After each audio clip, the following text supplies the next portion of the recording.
So page 73, Sirach 10:1.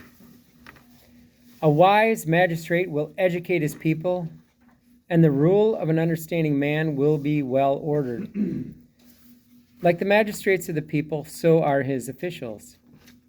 And like the ruler of the city, so are all its inhabitants. An undisciplined king will ruin his people. Maybe one has dementia too, I don't know. But a city will grow through understanding of its rulers. The government of the earth is in the hands of the Lord, and over it he will raise up the right man for the time. And so a bad ruler can destroy a country by having immoral laws or allowing anarchy or other things to happen.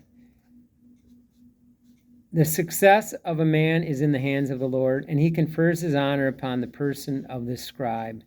Do not be angry with your neighbor for any injury, and do not attempt anything by acts of insolence. Arrogance is hateful before the Lord and before men, and injustice is outrageous to both. What's insolence? Where are you at? Insolence is on 6. Okay, do not by acts of insolence. So, walk not in the way of pride. So it would be just being a very prideful person and looking down on other people and acting in a manner that's I think that's where, if you have love of neighbor, you're not going to have that kind of, if you're going to have charity that's residing in your heart, and you're praying to God that, Lord, let me see them with your eyes, let me see them with, love them with your heart. I think that's a good way to start, because I think as you get older, it's kind of when Jesus, was talking to the woman that had sinned, and they say it's Mary Magdalene, remember that, and she was condemned. They were going to stone her to death, and he said, those that have no sins, leave. Cast the first stone, and they all left, from the oldest first. And I think there's a bit of wisdom that comes with age, that you kind of realize, yeah, that was me at one point in my life. And that really helped me, I think, as I've been going along, because I see people at different points in their walk with God, and they may not be where I was, or they may be exactly where I was, and I can relate to them. And I just pray for them, because they're not quite there yet. They're still one foot in the world and one foot, they're trying to leave the things of the world, and they're still falling back and stuff. But they're not quite there yet, and so you can relate to them. And so I think they're the people that need the help, because they don't need us to say, well, you worthless fool. It's like, why aren't you perfect yet? Because we're not perfect yet either, and I think that's where we kind of can realize it. But we got a few more minutes. Sovereignty passes from nation to nation on account of injustice and insolence and wealth. How can he who is dust and ashes be proud? For even in his life, this bowels decay. So man was created out of dust and will return to dust. Thou art dust, and to dust thou shalt return. A long illness baffles the physician, but they can charge a lot. The king of today will die tomorrow. But I think physicians are clueless. It's in the hands of God. For when a man is dead, he will inherit creeping things, wild beasts and worms. The beginning of man's pride is to depart from the Lord. His heart has forsaken his maker. For the beginning of pride is sin, and the man who clings to it pours out abominations. Therefore the Lord brought upon them extraordinary afflictions and utterly destroyed them. So God's judgment can be severe.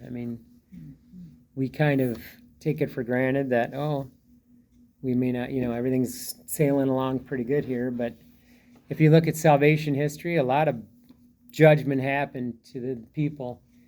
And a lot of times what will happen is a godless country will take over there'll be a Let's say a communist country will take over bad Christian country, or a Christian country that has bad laws that aren't in accord with God's law to punish us and to turn us back. I mean, that all throughout salvation history, you see where the Jews have been punished because they went away from God's law. They put up idols. They worship false gods. And God chastised them because every father, disciplines a child that he loves. And in a way, this is disciplining. And we may not see it that way, but that's all throughout salvation history, that's what's happened. And actually, the Christian church thrived when people were being slaughtered.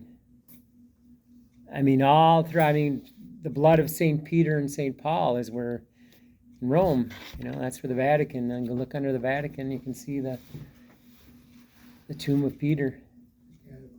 Yep.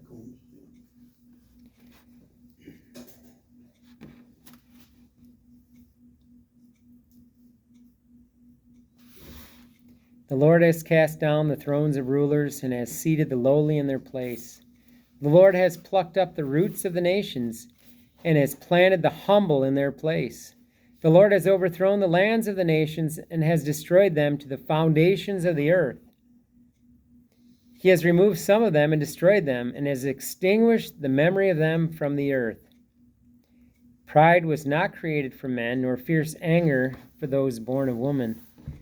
What race is worthy of honor? The human race. What race is worthy of honor? Those who fear the Lord. What race is unworthy of honor? The human race. What race is unworthy of honor? Those who transgress the commandments. Among brothers, their leader is worthy of honor, and those who fear the Lord are worthy of the honor in his eyes. So have fear of the Lord and honor and follow his commandments. The rich and the eminent and the poor, their glory is the fear of the Lord. It is not right to despise an intelligent poor man, nor is it proper to honor a sinful man. The nobleman and the judge and the ruler will be honored, but none of them is greater than the man who fears the Lord. Free men will be at the service of a wise servant, and a man of understanding will not grumble. Do not make a display of your wisdom when you do your work, nor glorify yourself at the time when you are in want. Better is a man who works and has an abundance of everything than one who goes about boasting but lacks bread. Yeah, bread. Yeah, and so I think the person who diligently goes around, his business will prosper, in contrast to a bragger who goes around hungry because of his idleness. So there's a warning here about being idle. People, not working diligently to better themselves. My son, glorify yourself with humility and ascribe yourself honor according to your worth. Who will justify the man that sins against himself? And who will honor the man that dishonors his own life? A poor man is honored for his knowledge, while a rich man is honored for his wealth. A man honored in poverty, how much more in wealth? And a man dishonored in wealth, how much more in poverty? So, not a claim that all poor men have knowledge, that all rich men deserve to be honored, or that a rich man cannot get knowledge. The point is that even a poor man can be honored if he acquires knowledge, and that's a form of wealth that can't be stolen away from them. We got a few. We'll go into 11. The wisdom of a humble man will lift up his head and will seat him among the great.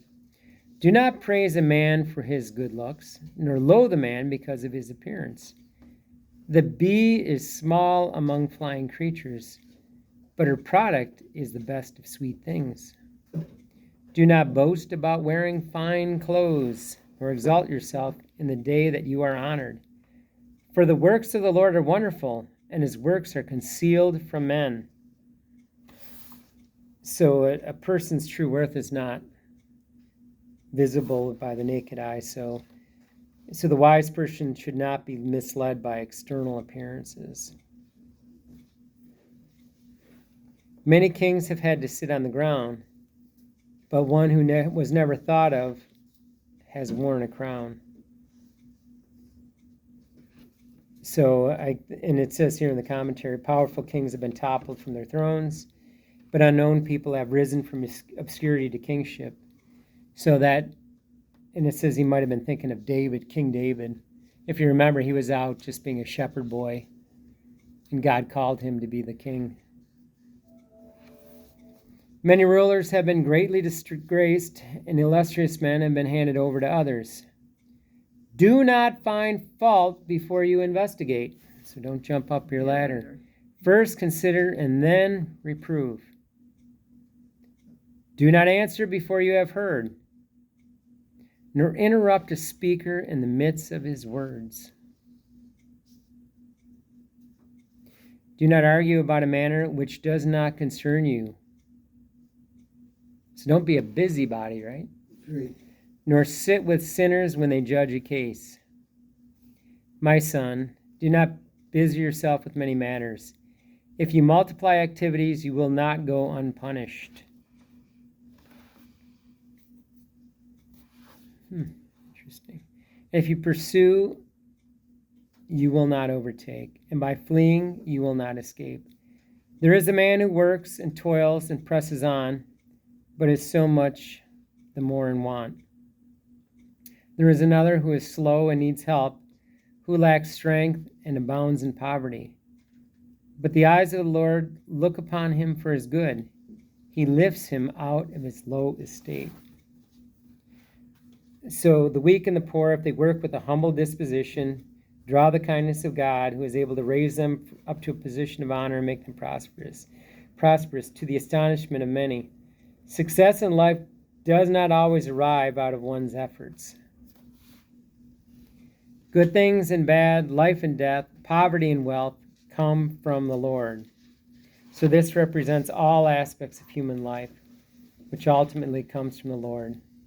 The one exception is moral evil, which originates not from the Creator, but in the free choices of those who make that. So we will end there. But does anybody have any comments? Anything strike them in this reading?